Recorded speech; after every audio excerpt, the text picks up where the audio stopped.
Well, I'm going to begin by asking, is it true that your love for Dungeons and Dragons was played a big part in you getting involved in this movie? Yes, it did. So much so that after I did Triple X, they had asked me to write the foreword to a book called 30 Years of Adventure Celebrating Dungeons and Dragons, and I did that. And in the foreword, I talked about a character that I played that was one of my favorite characters named Melkor, obviously a name I stole from the Silmarillion, that was a half-drow witch hunter. And 5 years ago, I had a meeting. I would always have these meetings with writers. I had a meeting with a writer named Corey Goodman, and halfway through the meeting, we stopped talking about Hollywood and started talking about Dungeons and Dragons lore and the good old days. And a few months later, I received a script that was on the blacklist called The Last Witch Hunter. And I immediately thought, come on. Could I really end up doing a movie based off a character that I played? And what people don't know is that even though I talk about the character that I played, which is a witch hunter, in the 30th year celebration anniversary book, Dungeons & Dragons never officially offered a witch hunter as a playing class. It was something that was that I pulled from a third-party set of books called the Arcanum at the time. And at that time, you would read Dragon Magazine, or you would look for third-party books to find monsters or combat tables or characters that you could incorporate into your campaign. Is it true you taught Judi Dench how to play? And It's true. Did you have any luck with Michael Caine in this instance? He didn't want to play. He couldn't be bothered. Oh. No, we didn't have the time, really.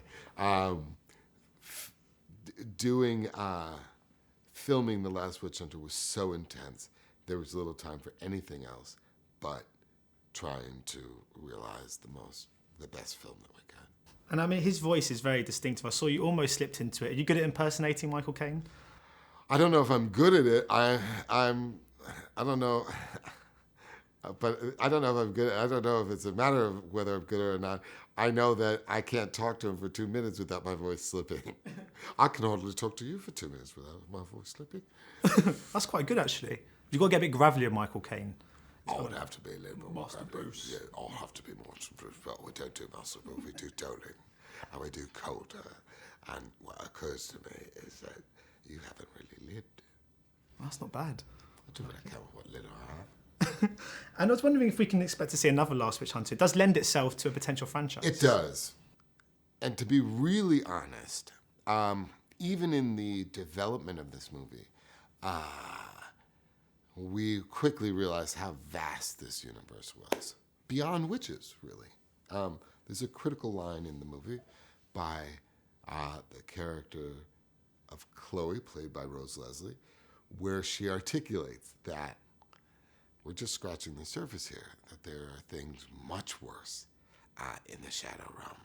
And that's very promising. And also, you know, if you're really being responsible, and I guess you're not supposed to always be so responsible when it comes to filmmaking, but if you're really being responsible and you're kind of referencing witches, I think there is some obligation to incorporate history a little bit, right? So if you imagine this film in biblical terms, you might think of this film as, or this mythology, or the first trilogy as The Road to Damascus. And this film would be Saul, and the introduction to Saul via Calder as a witch hunter. And the sequel might be St. Paul, once he kind of understands where the injustices of history is lied. Just very quickly, Guardians of the Galaxy 2 sequel is coming up, which we're extremely excited about.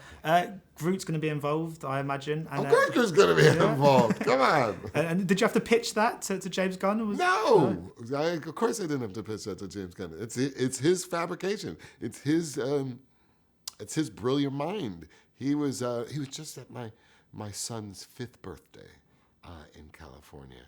And we went off to the side, and he started describing a little bit of the sequel, and it was very touching, ironically, very character-driven. I'm a real big fan of James Gunn, and I'm so excited to embark on the next chapter. Brilliant. We're excited to see it. Thank you so much. Anytime. Ladies and gentlemen, you're watching Hey You Guys!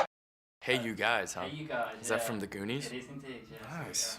Hey, you guys!